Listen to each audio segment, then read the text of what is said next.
Hola, ¿qué tal? Bienvenidos a Out of the Box Economics. Hablemos de la semana y de en particular el dato más importante de la semana que considero será la inflación al mes de noviembre del presente año.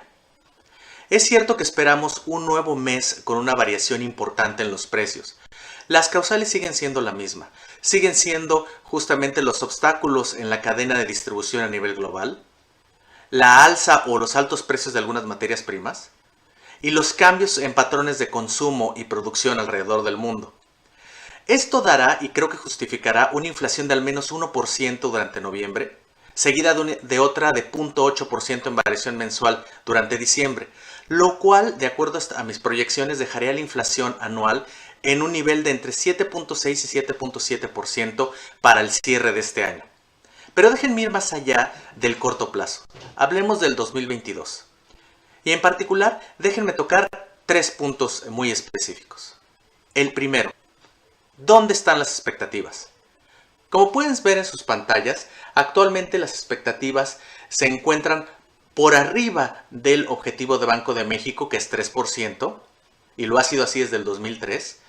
A inicios del año, el consenso de analistas anticipaba, por ejemplo, que la inflación al cierre del siguiente año se ubicaría en 3.5%.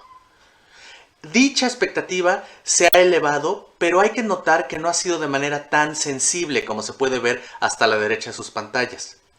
De hecho, se han mantenido relativamente estables. No obstante, es importante y es preocupante cómo la inflación actual ha ido contaminando en algo las expectativas de mediano plazo, en específico el 2022. Pero lo que me causa más interés es la dispersión de los pronósticos. En el gráfico señalizado a través del tamaño del círculo, vemos como si bien la corrección en expectativas ha sido moderada, el incremento y la incertidumbre alrededor de esos pronósticos ha sido mucho más significativo. Estamos mucho más inciertos respecto a la inflación del siguiente año de lo que lo estábamos a inicios del presente año, justamente bajo la misma perspectiva, cierre del 2022. Una segunda gran idea. ¿Hay referencias para tratar de ubicar a la inflación durante el siguiente año? Creo que sí las hay. Como pueden ver en sus pantallas, empecemos con esa línea blanca. Ese es el carry estadístico o efecto base de comparación anual, el cual nos podría explicar inflaciones todavía relativamente altas a principios del 2022, para luego gradualmente ir descendiendo simplemente por afectación o producto de la base de comparación anual. Luego vemos los triángulos amarillos, que es la proyección de Banco de México respecto al comportamiento de la inflación anual de manera trimestral, lo cual se compara de manera no muy lejana a la línea verde. La línea verde asume un año típico, es decir, un año aburrido donde las variaciones de cada mes no serán muy distintas al promedio de los últimos 10 años.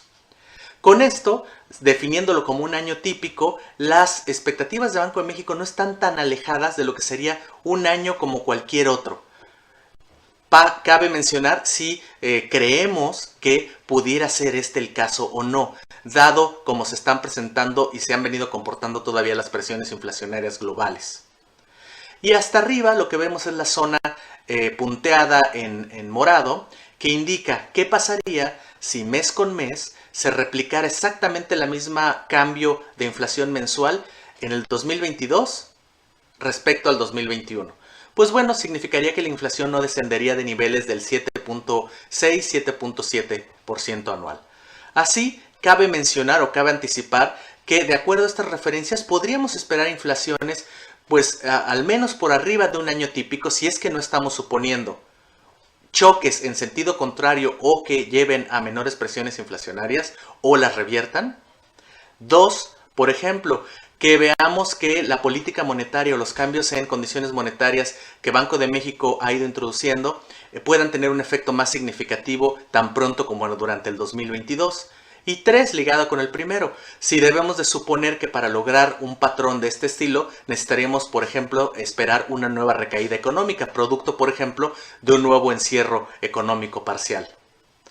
Tal cual como se ven las cosas, mi estimado es que la inflación del siguiente año cerrará en un nivel de entre 4,5 y 4.7%. Esto me permite pasar a la tercera gran reflexión. Desde luego que estamos en un clima de inercia inflacionaria.